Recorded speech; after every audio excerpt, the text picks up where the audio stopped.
오늘은 스님이 조금 몸이 불편해서 간단하게 하겠습니다.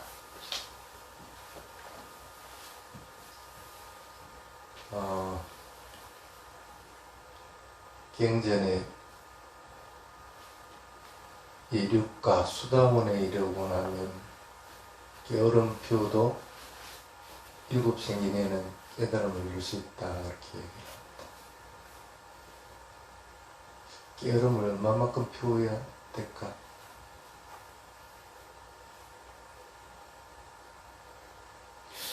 수다원에 이른 분이 게으름 피우겠습니까? 게으름을 피우니까 이런 경전에 써놨겠지. 근데 이걸 게으름 피운다는 걸 잘못 이해하면 안 됩니다. 물론 수다원에 이르려면 아직 그 성냄도 있고 탐욕도 있기 때문에 그것으로 해서 게으름 부릴 수는 있습니다. 근데 수다원에 이르려고 나면 일단은 그것은 크게 문제가 되지는 않습니다. 드러나지지 않는 것들이기 때문에. 그래서 그게 안에는 탐욕이 생기고 성냄이 있을지 몰라도 그게 밖으로 표출되는 법은 없기 때문에 그걸 게으름이라고 얘기할 수 있는 부분은 아닙니다. 그럼 뭘 가지고 게으름 피운다고 할까?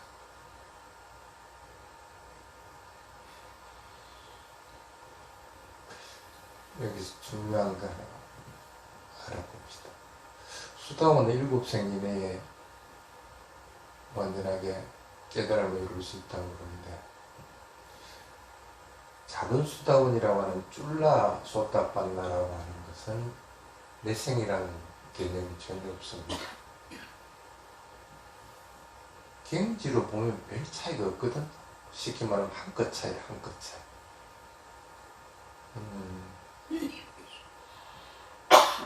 수행하다 보면 물질적인 현상과 정신적인 현상이 이렇게 구분이 되고, 그러다 보면은 그 물질적인 현상과 정신적인 현상에 대해서 구분해서 알아차려지면서 그것에 집착하는 것이 없어지고, 그리고 정신적인 현상이든 물질적인 현상이든 그것이 뭐가 원인이라서 생겨나고 뭐가 결과로서 사라지게 된다는 원인 결과에 대해서 분명하게 합니다. 말을 할 때도 의도가 앞선다는 원인이 있어서 말을 하게 된다는 걸 알게 되고, 그래서 원인 결과로서 이렇게 쭉 보다가 보면은 마음은 점점 더 가벼워지게 됩니다. 그런 상태만 돼도 이미 작은 수다원 가까이 이르는 상태가 됩니다. 여러분도 그렇게 수행하고 있죠? 그래서 충분히 그렇게 하고 있을 겁니다. 근데 그렇게 하다가 보면은 점점 더 대상 자체가 바르게 변하는 것이 보입니다. 그래서 일정한 순간이 되면은 일어나고 사라지는 것이 보이는 것이 아니고 사라짐만 보이게 됩니다. 물론 그때는 의도적으로라도 일어나면 무시해버리고 사라짐만 보게끔 됩니다. 그러면 마음이 어떨까? 계속적으로 쉽게 말하면 죽는 거야. 계속적으로 없어져 버리는 거니까 싫은 마음이 탁 들게 됩니다.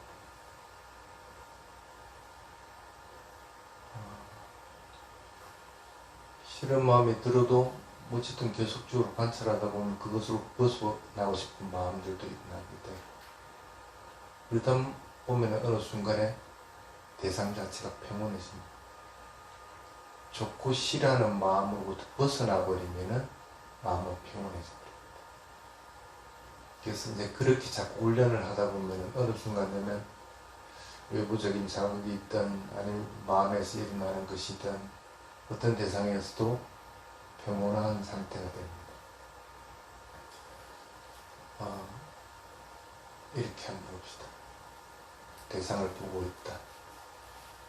그러면 처음에는 저 사람이 누구다 하는 대상이 보일 거고 그 대상을 알아차리는 마음이 있다는 걸 알고 그리고 어느 순간에 지나고 나면은 대상 자체가 항상 존재하는 것이 아니고 변하는 것이 보이게 되는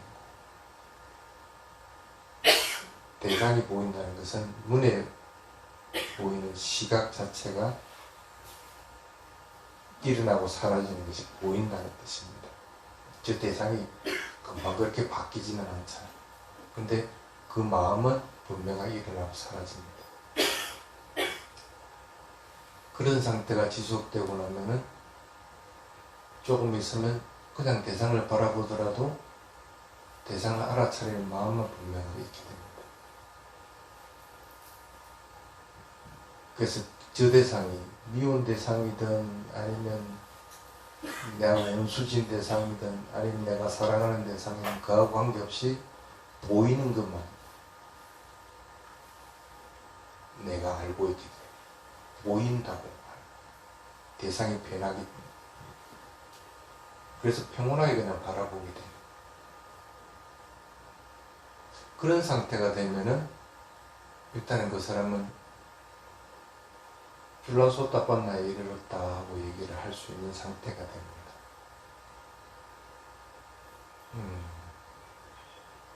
근데 작은 수다원은 왜 매생이 안정해졌을까?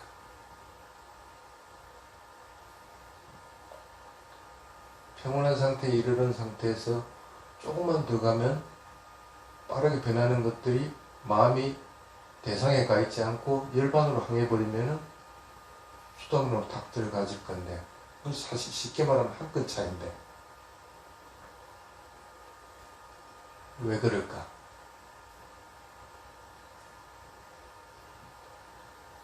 물론 작은 수다원에 이르러도 사악지에 떨어질 일은 없습니다. 이미 마음이 견고하게 수행을 하려는 마음들이 있기 때문에 쉽게 말하면 여러분들이 바라지는 평상시 바라지는 5계를 어기는 법은 없습니다. 계를 항상 잘 지켜나가게 됩니다. 수다원과 다른 게 하나도 없죠. 그래서 개만 잘 지켜도 천상이 태어나죠. 그리고 부처님 가르침에 대한 확고한 믿음이 딱 서기 때문에 삼보에 대한 것들이 갖춰집니다. 수다원과 별반 차이가 나는 것은 없습니다. 근데 무슨 차이가 날까?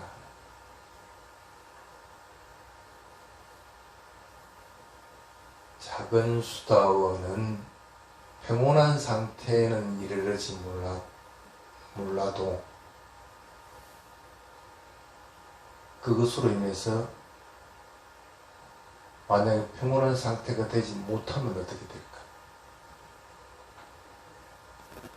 지금은 이 생에서 부처님 법을 만났으니까 수행하려는 마음이 강하게 일어납니다. 그래서 계도 잘 지키고 삼보에 대한 믿음이 있기 때문에 악취에 빠지지는 않습니다. 동일합니다. 근데 다음 생에서 부처님 법 만난다는 보장이 있어요? 여러분이 아무리 대상에 대해서 평온한 상태를 항상 지니는 상태가 된다고 하더라도 다음 생에서 뭐로 가지고 그걸 보장을 할까? 부처님 법을 만났다. 부처님 법을 만나지 못하면 계속 윤회하면서 악취에는 빠지지는 않겠지만 천상에 태어나든 아니면 인간계에 태어나든 계속 죽을 윤회를 반복할 수밖에 없는 그게 줄라 소타반나와 소타반나의 차이입니다. 그래서 빨리 평온한 상태에 이르려면 떨어지지는 않지만 그래도 그건 안심할 수 있는 단계는 아니에요. 그래서 빨리 수다원에 이르도록 노력을 해야 됩니다. 마음 하나만 딱 전향시켜버리면 되는 건데 그게 참 잘 안 됩니다. 그래서 지금도 작은 수다원에 이르는 사람들은 간혹 보이는 경우들이 있습니다. 근데 수다원에 이르지 못하는 것은 대부분 보면은 그 평온한 상태에서 그냥 끊임없이 노력은 합니다. 수행을 하고 하는데 다음 단계를 넘어가지 못하는 거예요. 그래도 그걸 이르는 것만 해도 장한 거죠.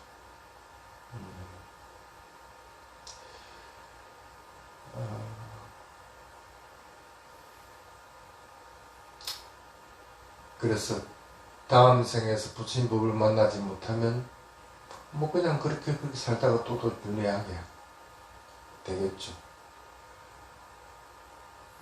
경전에 보면은 대화부타 스님 존자가 나오는데 수행하다가 쫄라서 답답한 이르러서 평온한 상태에서 계속 수행하다가 그냥 죽어버렸어요. 대부분 어디 태어날까? 대부분 천상에 태어납니다. 여러분이 만약에 수다원이 됐다. 그럼 거의 100% 천상에 태어난다 보면 됩니다. 인간으로는 잘 안 태어나죠. 왜 그럴까? 바람일도 많이 쌓았죠. 사퇴하는 것 자체가 다 바람일 쌓는 거니까. 길을 잘 지키고 있죠. 선부에 대한 믿음이 있죠. 인간으로 노겠어요? 인간으로는 안 태어나지. 대부분 천상입니다. 쫄라소따바나도 마찬가지입니다. 이분도 천상에 탁 태어났는데 천상에 태어나도 자신이 계속 수행하고 있는 거예요. 수행하는 게 너무나 좋기 때문에 자기가 천상에 태어난 걸 몰라. 그 다른 전신들이 천상에 태어났다는 그거를 비춰주면서 천상에 태어났다는 걸 보여주니까 이분이 그렇게 평온한 마음이 갑자기 슬픈 마음이래. 나는 아란이 되어야 되는데 인간에서 왜 죽었지? 왜 천상 세계에 태어났지?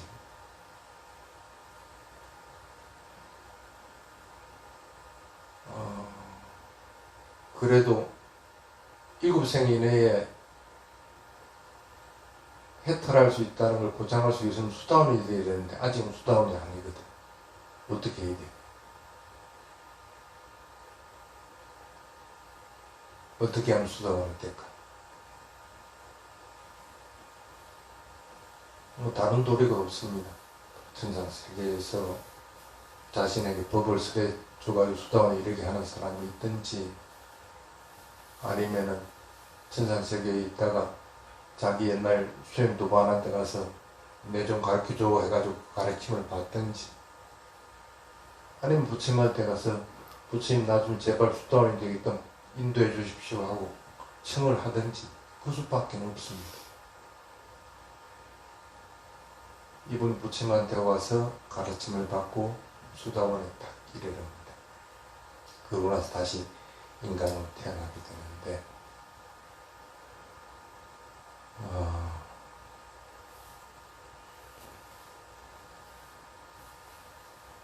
수다원에 이르려면 여러분이 인간으로 다시 태어날 가능성이 있을까? 작은 수다원도 인간으로 태어나기 힘드는데 그보다도 훨씬 높은 경지 대부분 이렇게 보면 됩니다. 작은 수다원에서 수다원 되는 것은 참 윤회를 많이 거듭하는 경우도 대부분입니다.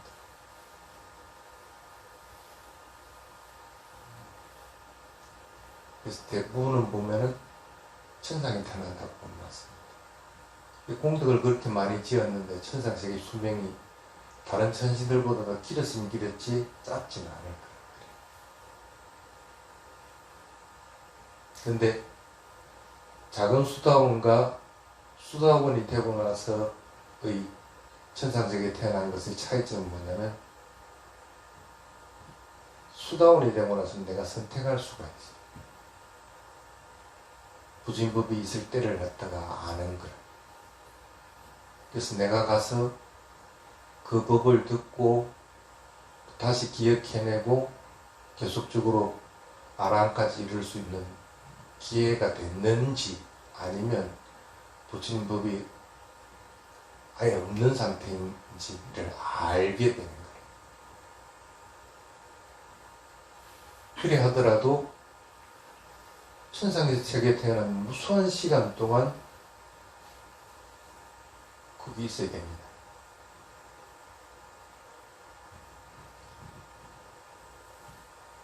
부처님 정법이 인간의 수명으로 얼마만큼 갈 것 같습니까? 5,000년이라고 얘기하죠. 천신들이 수명은 어떻게 돼요? 그보다 훨씬 깁니다.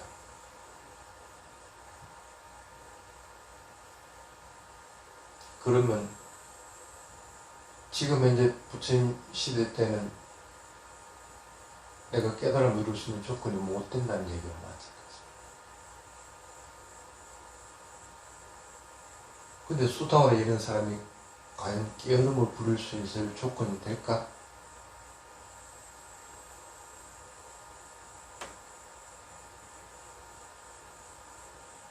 근데 경전에는 깨달음 부린다는 거예요. 깨달음 부리도 일곱생 이내에 깨달았기 때문에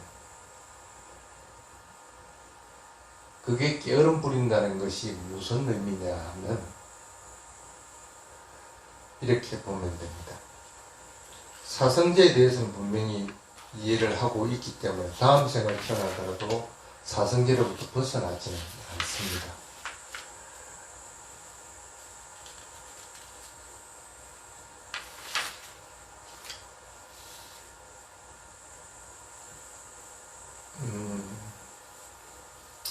여러분 수행을 해본 분들은 이해가 될 겁니다. 1시간 동안 자선을 한다. 자선할 때 무슨 마음을 가지고 자선합니까? 내가 이 시간 동안에는 절대 삿비를 놓치지 않겠다. 이렇게 마음을 먹을 겁니다. 그렇지 않으면 좀 수행이 잘 된 사람은 이 시간 동안에는 삼매에 들어서 나오지 않겠다. 아니면 조금 더 수행력이 깊은 사람은 이 수행 시간 동안에 나는 수다원에 이르겠다. 열반을 체험하겠다. 이렇게들 마음을 먹습니다.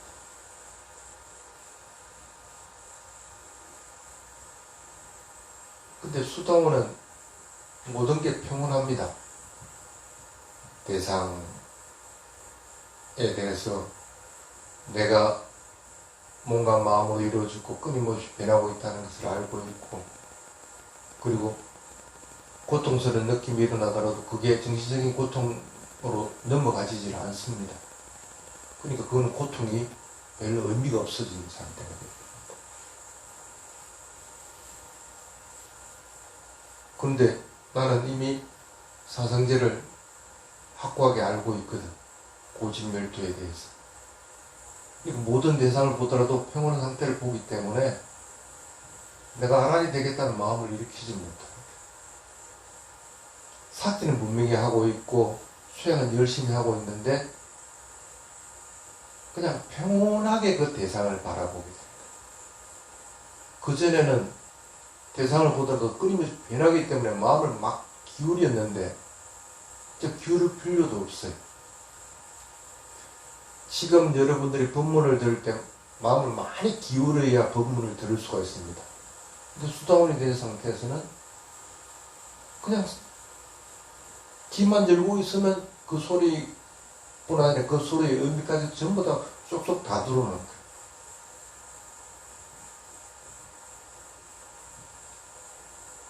오개는 물론 가끔씩 어길 때도 있지만은 그것이 밖으로 포출되지는 않는 거예요. 그리고 내가 잘못했으면 잘못했다는 걸 분명하게 인식하고 그걸 바로 시정해 나가게 되고 마음이 그냥 물 흐르듯이 자연스럽게 흘러가지고 그러니 수다원에 이르러도 그냥 이번 생에서 그냥 끝나버리고 또 다음 생을 또 태어나게 되고 그게 방이라는 것입니다. 방이라는 것이 나태해져 가지고 오용락에 젖어 있고 아니면 수행하는데 5가지 장애가 일어나고 이런 것들을 의미하는 것이 아닙니다.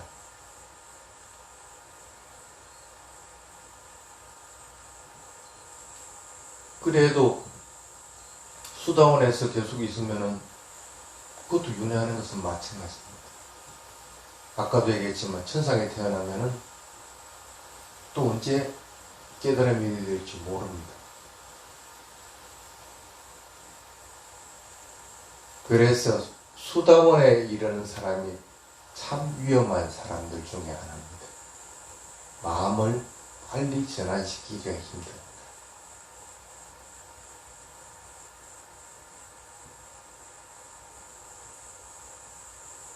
수다원에 이르는 사람들은 그 상태에서 다음 생을 바라보려고 마음을 먹어서는 안 된다는 뜻입니다.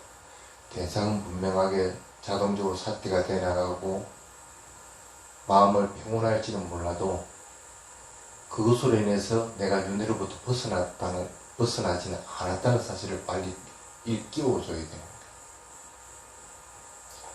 그런 의미에서 7생을 설정을 해놓은 거지 다음 생에서 깨달을지 아니면 이 생에서 깨달을지는 모르는 것. 여러분도 마찬가지입니다. 경전을 잘못 왜곡은 하지 말고 또 수행은 언제 내가 깨달음의 상태에 이르고 수다원에 이르를지는 누구도 모릅니다. 시기만 딱 맞아떨어지면 금방 이를 수도 있기 때문에 삭제하는 습관들을 놓지 않고 계속적으로 수행하는 습관을 가지도록 하시길 바랍니다. 오늘은 여기까지 하겠습니다. 사두